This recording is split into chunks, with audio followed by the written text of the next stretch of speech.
Welcome, fellow horror hounds, and welcome to the latest episode of Talk and Stalk, your unholy home for horror. I'm your host, Barry. I'm joined today by my corrupted co-host, the sadist Samuel. Thank you kindly, good sir. And once again, join us in our dark descent into the infamous, the notorious, the unseen, and the obscene. Now, today's topic of discussion is going to be on a horror film that you might have heard of, released back in 1984. It's very much considered a classic of the genre, and it probably is certainly one of my favourite, if not my favourite, horror film of the 80s. It's a movie that is arguably Wes Craven's best film, and that is A Nightmare on Elm Street, the movie that gave us the horror icon that is Freddy Krueger. Now, this was actually, this was a New Line Cinema film, and from what I know, this was basically their first successful film. New Line was actually on the verge of bankruptcy, and Nightmare on Elm Street came along and proved to be a commercial success, and the studio itself had actually basically kind of jokingly said that New Line Cinema is now, it's the house that Freddy built. Now, what's your opinions on Nightmare on Elm Street, Samuel? Oh, I absolutely love it. It was my first experience was, I think, as someone who's a lot younger, it was on DVD. But having seen it on the big screen twice, the first time at a film festival and second time more recently on the big screen, it's a hell of an experience, and it really, particularly on a later timing of screening, it is a hell of an experience to have.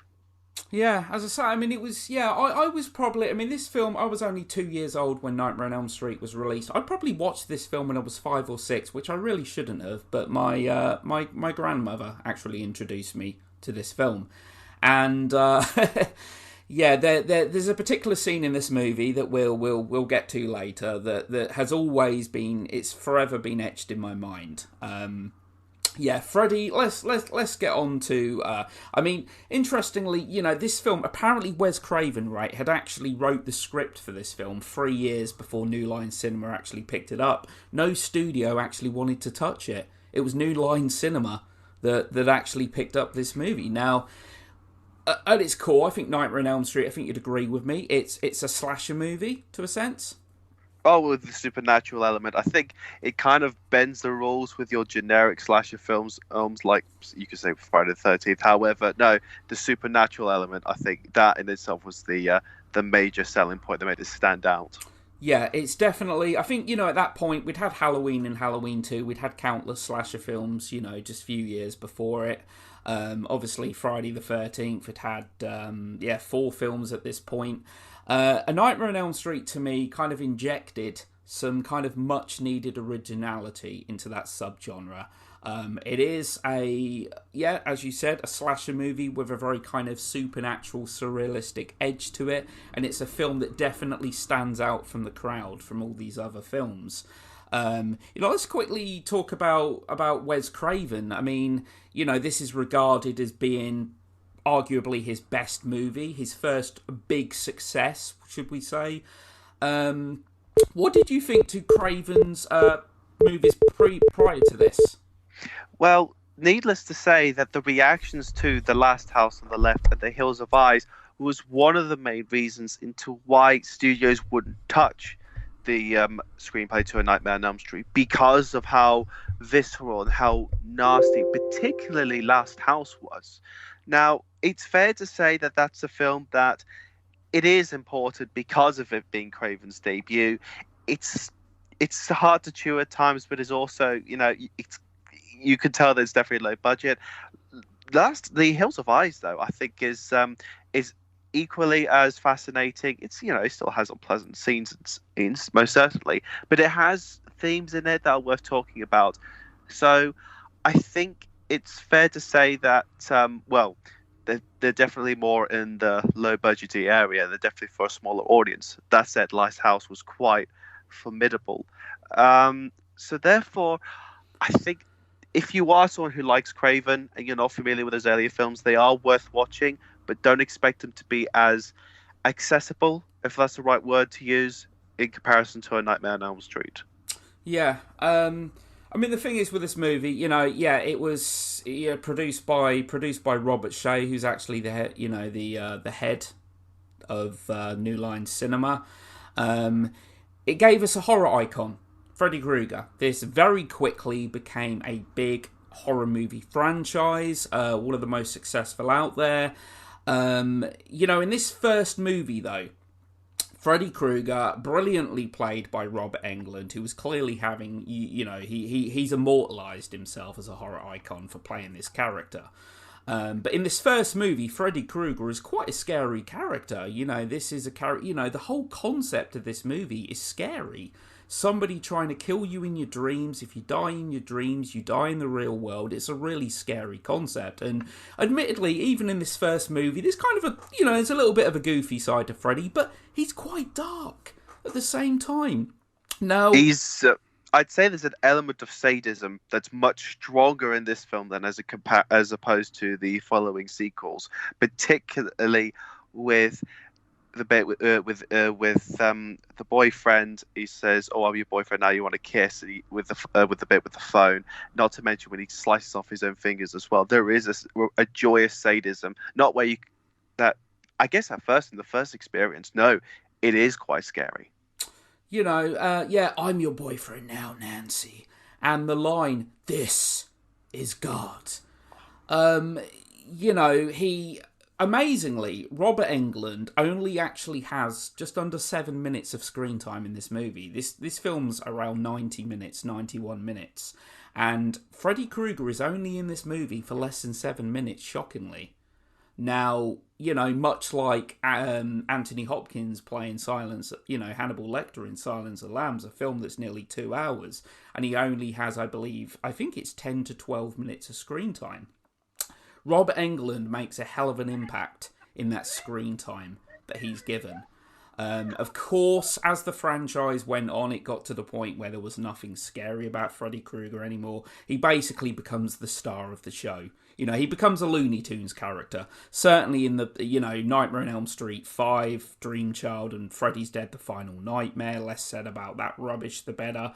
But Robert Englund, you can tell, had an absolute wow of a time. Really did love his time, play the role with so much gusto. But aside from Wes Craven's New Nightmare, which technically isn't a sequel, it's a postmodern slice of horror, and Nightmare on Elm Street Part 2, Freddy's Revenge, which admittedly I wasn't too keen on, but he was actually quite dark in that as well, wasn't he? I'd definitely say so. I think, if you could say so, I think that, again, New Nightmare, I think, captured more of that real horrific sort of sadism that was prominent in the first film as well.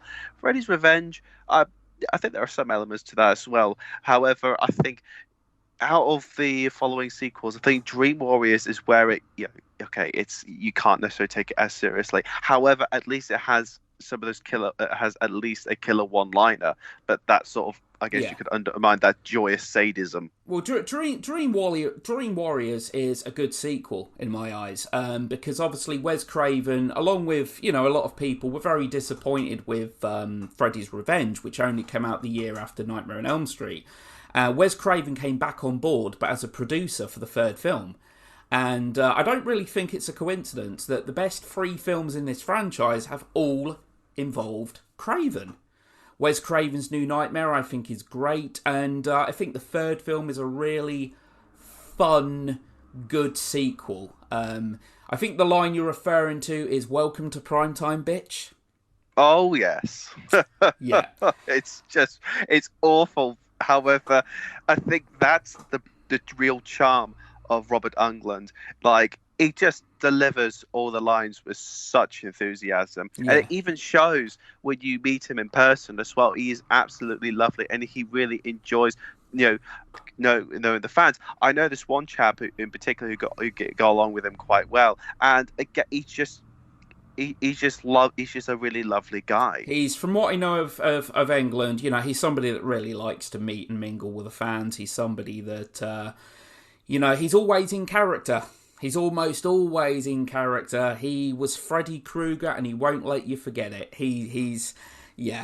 Now, from what I know, in the original script, actually, which this is what they utilised for the 2010 remake. Again, we're not really going to talk about the film, but in the original script, Freddy was to be a child molester, not in fact a child killer. But to actually avoid any kind of accusations of a huge amount of molestations that were going in California, that was changed. I think we can see why. But from what I also know, Robert Englund, he actually kind of based his physicality, his performance of Freddy, on Klaus Kinski's performance of Nosferatu in the 1979 film, which I actually think is one of the best horror movie remakes out there. Now, let's talk, come on, Hollywood star. There was a big Hollywood star that made their first ever film appearance in this movie. Who, of course, would go on to star becoming one of the cultural icons of Hollywood, Johnny Depp. Yep, Johnny Depp's in this film, and from what I know, he was cast really initially because I think it was Wes Craven's daughter actually thought he was kind of dreamy, that he was kind of the dream guy, etc. I know that he actually beat quite a few people to the role. I believe Charlie Sheen was actually one of them, shockingly. I couldn't see it. No, I can't. Charlie Sheen, I believe John Cusack, Brad Pitt. I mean, none of these guys were really big stars at the time. Johnny Depp wasn't really either. Kiefer Sutherland was even considered. Johnny Depp obviously plays Heather Langenkamp's Nancy, the final girl's boyfriend, who, let's quickly get on to that. The scene in this movie, Glenn's death, is just horrible. Particularly on the big screen, I will say this right now, it was the first film on the all-nighter at Celluloid Screams, and it was just uncomfortable to watch. But it's a stroke of genius in terms of filmmaking. Wes Craven, brilliantly executes it, but it's still, I still find it relatively unpleasant because of the way that the blood just sort of spews and the way that it just floats on the ceiling as well. We know why that's the case because it was shot upside down, but either way, it's still unpleasant. Yeah. I mean, for people that aren't big horror fans out there, I tell them that Johnny Depp was in Nightmare on Elm Street, and they're like, "What? Really?" Yeah, you got to start somewhere, and it was a successful movie. Now, just to quickly get back, actually, and respond to this, the character of Freddy Krueger, actually, I meant to mention this. From what I actually remember reading, is that Wes Craven actually based Freddy Krueger loosely on a couple of people he kind of knew. The whole name for Fred Krueger was actually a bully. He was actually bullied at school by somebody called Fred Krueger. And of course, getting back to Last House on the Left, obviously the character Krueger was also, the name was used for him. And the actual look of Freddy Krueger, from what I remember reading, was actually was a hobo that was kind of down the street that absolutely terrified Wes Craven as a young kid. I think he was only like 9 or 10 years old. And he kind of had this dirty hat and this sweater and all that. And that's where the whole look and name of Freddy Krueger kind of came from. And I can support you. I can support you on that one because I've just been revisiting Wes Craven, The Man and His Nightmares, and he talks about, and it's talked about in a similar light as well. So you got your evidence for you. Yeah. Well, let's get on to the final girl. Because all of these horror movies, these slasher movies, kind of have to have one. In this, we have Heather Langenkamp as Nancy. And what do you think? I think she makes for a great final girl. Oh, she's got some nice initiative. She's she's definitely got a brain on her stuff. And I think I like as well is there's some trends that you can find in Craven's films. One of them is home defense and improvised traps, like in The Last House on the Left. Nancy is frugality. She's able to make the best of the situation by setting up all these improvised booby traps to sort of deal with Krueger when the final stage comes about. And I think that's absolutely terrific element as well. Yeah. So she's a refreshing take on the final girl, and I don't actually think she's too screamy either. No, she's She's not. she's bold, she's brave, she's willing to take risks, and a lot of the time she's having to do it by herself. And I just go, more power to you. I Yeah. think it's a very effective performance. Yeah, she was doing it 6 years before Kevin McAllister in Home Alone. Setting up them traps and so forth. No, I thought she made for a great. Ironically, like Nev Campbell, she was not into horror. Heather Langenkamp, prior to this movie, I think she was actually 20 years old whilst making this film. The only horror film she'd ever seen, actually, ironically, was a Craven film, and that was Burnt Offerings. Kind of one of Craven's lesser known movies. Yeah, like Nev Campbell from the Scream franchise. Nev Campbell's not into horror. She's not a horror fan. I believe Amanda Weiss, however you pronounce it, who plays Tina, the opening kill in the film, which we're going to get into very shortly. She'd never even seen a horror film in her life. That doesn't necessarily surprise me, because some of these people aren't necessarily into it. I mean, Bruce Campbell, for example, he's one of the greatest horror icons, yet he's not a fan of it in the slightest. I know.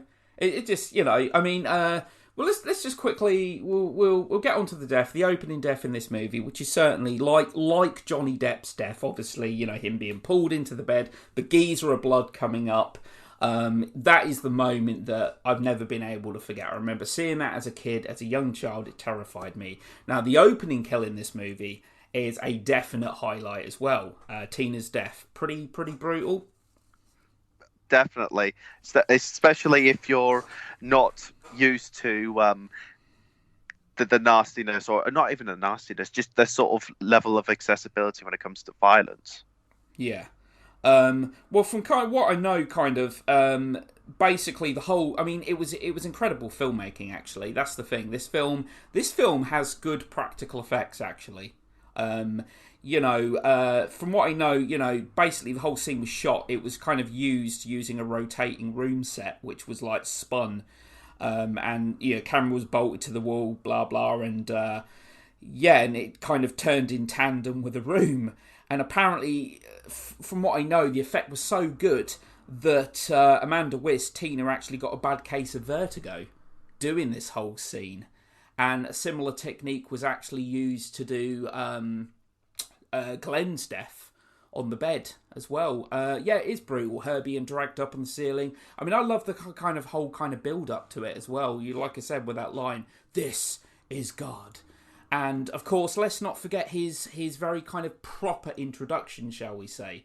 When he's walking towards her, do you remember his arms extending? Oh, I think, annoyingly, this is the problem with retrospects and sort of the modern audience, is some people look back on that and go, oh, it looks rubbish. You're like, are you kidding me? That's a proper effect right there. And at least the screeching on the wall with the claws, at least that actually sounds unpleasant, as opposed to the 2010 film. But yeah, that's the thing that's almost got me onto another scene, which I'm going to talk about in a second, actually, because it is a scene. I think most of us would agree that the 2010 film wasn't good, but obviously it does emulate a few scenes. I just want to talk about a couple of scenes here that don't involve deaths. One highlight, again, for me in this movie, I think, again, practical effects, really good, is where Nancy's in bed and Freddy's coming through the wall. Yeah, that's beautifully done, though. I would like, that was during that sort of prosthetic era, sort of when the spectacle came back with a vengeance with horror films. And again, if you have a master of the sort of stuff, and that image, I watched it. I was watching it with someone on the first time they watched it. We watched it, and then after the all-nighter, they said, I don't think I could sleep. That one bit with Freddy in the wall, I don't think I could deal with that.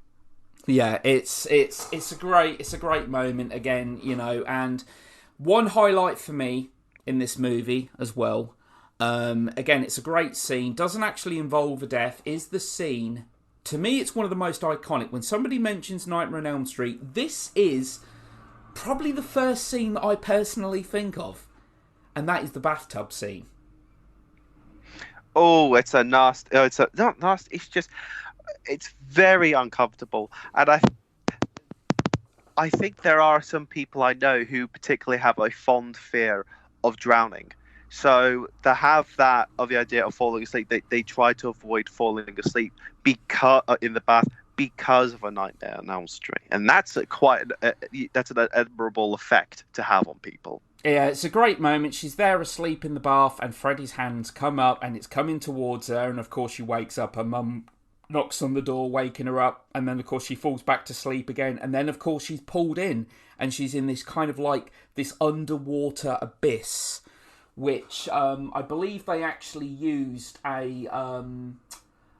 blackened out tub for this to kind of look to make it look like there was no bottom. Again, it's it's an incredible moment, a really good scene. In this film as well, as I've said, Freddy, there's a real air of menace to him because, there's one scene like in the boiler room, obviously, which is where he used to take all of his victims. The scene where he's like, I'm going to get you. And, a line towards the end of the movie where he says, I'm going to split you in two. As the franchise went on, we lost all that, didn't we? We lost that real sense of menace. And there are some jokes that would go on later on. I think this was in the fourth film where he has one of his victims and goes, "Wanna suck face?" Or as was that, "Got your nose?" Yeah, it's the more tongue in cheek. I mean, they're unpleasant. However, they've just lost that sort of bite. Yeah. I mean, the whole concept for this movie in itself, it's as I said, it's a scary concept, and I think that Wes Craven had read stories about Asian death syndrome, which basically people dying, complaining of nightmares and so forth, and actually dying, not waking up, and that's where Wes Craven kind of got the whole idea for the concept of this movie. But Nightmare on Elm Street, it's just one of them films that it still holds up well now. And from what I know also, because obviously Wes Craven had actually worked with Sean Cunningham on Last House on the Left, hadn't he? Cunningham was producer. That Sean Cunningham apparently had actually shot a few scenes in Nightmare on Elm Street. And he was a second unit director. Yeah. But he didn't necessarily get the credit for it. That said, though, I believe he still gets a special thanks in the credits. And there's someone else who gets a special thanks in the credits as well. Another horror filmmaker. His film actually has a small features in this film. Evil Do Dead. you know which one? Yeah. Evil Dead, Sam Raimi. Yeah, he gets a special thanks in this film as well. They've got a connection. These two, let's go back to Evil Dead 1981. There's a Hills Have Eyes poster in the cellar. And then Evil Dead 2, we see Freddy Krueger's glove in the work shed. Yeah. And of course, that was again kind of responding to Wes Craven putting Evil Dead as the film that Nancy was watching. Them two have got very much a kind of little relationship kind of going there. But yeah, Sean Cunningham, apparently Craven had actually done a few shots for Friday the 13th. So Sean Cunningham kind of returned the favour and did some for A Nightmare on Elm Street. Here's another scene that I'll always remember. Again, this was done in Wes Craven's New Nightmare. I love how Wes Craven's New Nightmare actually makes some parallels. It makes a lot of nods to this movie. And that is, do you remember the scene when Nancy's running up the stairs and she can't get up there? Yeah. Which I believe was actually pancake mix that they used for that. I could definitely see that. I wonder if they use similar stuff for the stuff, the Larry Cohen film. Oh, okay. Yeah, I'm not sure actually, to be honest. That's a movie I haven't seen for a long time. Yeah, the stuff. But the scene where she's actually going up the stairs as well, apparently that was actually a Rob Shea dream. Rob Shea, the producer of this movie, actually had a dream where he was trying to go up the stairs and he couldn't. And that actually kind of found its way into the movie. Because, Robert Shea, actually, as you know, he appears as himself in Wes Craven's New Nightmare. He's a big name, this guy, obviously, like I say, head of New Line, actually kind of makes a couple of uncredited cameos, if you will, in the film as well. He's actually the news broadcaster that actually is talking about Tina's death on the television. Every day's a learning day. Yeah, and his sister, of course, Lynn Shay. Anyone that's a horror fan knows Lynn Shay. She's obviously Nancy's teacher in the film, and obviously she's become, she's in the Insidious films as well. She's very much a veteran of the genre. She's been in a lot of horror films over the years, and that brings me on to another scene, actually, a kind of creepy scene. Nancy falling asleep in the classroom and seeing her dead friend Tina. Oh, that must have been. Do you know what? I wouldn't be surprised if there was some inspiration to that though. Do you know what? I think I remember someone talking about this. That was a scene that they feared doing the same thing of falling in class at school because of unfortunately they themselves had lost a friend. So they themselves didn't want to sort of recreate that of A Nightmare on Elm Street. So, it does have more of an impact on people than they think. I think because of how sympathetic and how so much you root for Nancy, I think that in itself makes a big role for why that, has a sort of sting. Yeah. It's from what I know, like Amanda Wyss actually hated doing that scene because she had all the bugs crawling around her feet and that, and she, needless to say, she did not enjoy that. But that quickly gets me on to another little moment. It's part of the same scene, just a few seconds later. I love this bit. It's one of my favourite lines in the movie, actually. It's where Nancy's running down the hallway and she bumps into that girl who you can quickly tell she's wearing the Freddy Krueger sweat. And then she says, "Hey, Nancy, no running in the hallway." Oh, it's just, again, it's that joyous sadism which makes Freddy's with an absolute icon. Just to quickly go back to the likes of Evil Dead quickly. Financially, both Evil Dead and A Nightmare on Elm Street absolutely obliterated the video sales.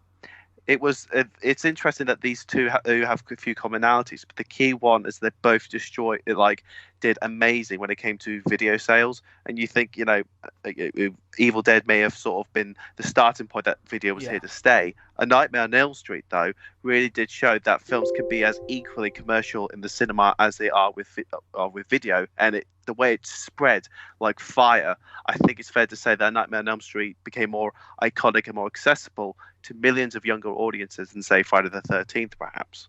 Yeah, I mean, let's just talk about. I agree. Let's talk about the score. Creepy score, right? Ugh, there are elements of it that kind of remind me of that of Carpenter, and I think there were particular moments where I just thought I don't think I can listen to any more of it, and I mean that as an absolute compliment, particularly with the latest screening I had of it being so late. Yeah, I mean, it's actually become quite iconic, hasn't it? It's one of them scores that's pretty easy to recognise from the get-go. That this score's from Nightmare on Elm Street. Like regarding this film as well. I mean, the thing is, with Freddy Krueger in this movie, the finger knives, there's no other horror character out there that has a weapon like that. I know that Craven wanted to create the most unique weapon he could think of, but something that was also pretty cheap to make. What do you think of the whole finger knives? Do you think that's something that becomes a little more personal as a kind of a weapon? Oh, definitely, particularly when you hear the backstory about Krueger. So when they actually find the glove itself, it does become more. Well, it's not just necessarily more than a masterpiece. It becomes something with great substance, and it's become an icon. Yeah. Yeah, it's you're right. It has become probably the most iconic weapon of any horror movie villain. And obviously in this film, there's a very sadistic nature to it. He likes to scrape his claws. Scrape the finger knife, should I say? Which I believe was actually to create the scraping noise. They actually used a steak knife on the underside of a metal chair to actually create that sound effect. Yeah, I mean, with this movie, let's not forget as well, we had a very established actor in this movie, in John Saxon, who, of course, had a very established career prior to this movie. Obviously, he would go on to star in Nightmare on Elm Street 3 and Wes Craven's New Nightmare as well. He was in what's regarded by many to be the best Bruce Lee film, Enter the Dragon. Of course, Black Christmas, a slasher movie that we both love as well, which came out 10 years prior to this. What did you think to John Saxon as Heather Langenkamp's Nancy's father in this? Oh, I thought it was a very good performance. Definitely, that's a very strong fatherly figure, which I think much more prominent in this one than, say, some of Craven's previous and latter films. I think when you consider the father figure in The Last House on the Left, if he's slightly more conservative side, but I feel like there's definitely more of a stronger relationship between Nancy and John Saxon's Joseph Whipp's in this as well. Now, Joseph Whipp only had a small role. He was the police officer that was given the task by John Saxon to watch over his daughter. And he actually went on to star in another Craven film, which of course was Scream. He was actually Sheriff Burke in Scream. Now let's quickly talk about, the ending to this movie. Now, as much as I love A Nightmare on Elm Street, and I do, the ending to this film, I've never really been a big fan of. Now, I realise there's kind of alternate endings to this movie, and this is the one that they settled on, that they considered the best. It's the moment, obviously, where all the teens get in the car and the cover of the car comes over, and obviously it's got the Freddy Krueger stripes on it. And from what I know, that actually come down faster and harder than expected. And that was actually a genuine reaction from Johnny Depp and Heather and so forth. That actually kind of startled them. Obviously, the ending, it's kind of a jump scare. Freddy grabs Nancy's mum and takes her through the window. What did you think to that whole kind of... do you think it was kind of emulating a kind of Carrie kind of ending with a kind of a jump scare? It kind of came across as a little... The whole thing with the car came across as little hammy, the whole so lovey-dovey, like evil's been conquered, she goes to the car, everyone's alive, yay, yippee, and then it just flips. I think that bit was a little hammy, so it was quite nice to see sort of the joke's on you, but it came across as a little, not canny, but just a little bit on the silly side. And then this last second jump scare, that doesn't necessarily surprise me, because it'd be like, was it Friday the 13th emulated the jump scare ended with Carrie? It kind of became a bit of a trend at this point. That Carrie really kind of started it, didn't it? With the bloodied hand coming out of the grave, and like you said, Friday the 13th with Jason coming out of the lake, which I'm sure got a lot of popcorn flying back in the day. But the most important thing is it doesn't ruin the movie in any shape, way, or form. It's still a great... I mean, let's talk about the song that actually appears, that has become very iconic among horror fans, and that's the 1, 2, Freddy's coming for you.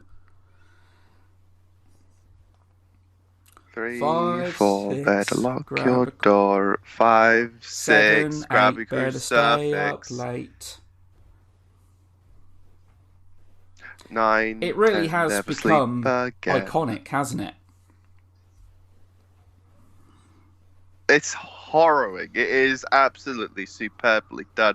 And I think that's the other element of beauty with this film. It really adds to the mythos of Freddy, and it shows how much it's affected sort of the culture of horror fans. I mean, it's undeniable. Freddy Krueger's a horror icon, but I do feel like with subsequent sequels, really kind of from 5 and 6 especially, I mean, even with Nightmare on Elm Street Part 3 Dream Warriors, I really like it. I really like that film. I think it's a good sequel.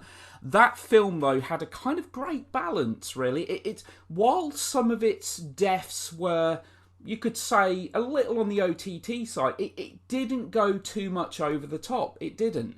There was still an air of menace to Freddy, even though, he was kind of churning out some one-liners in that film.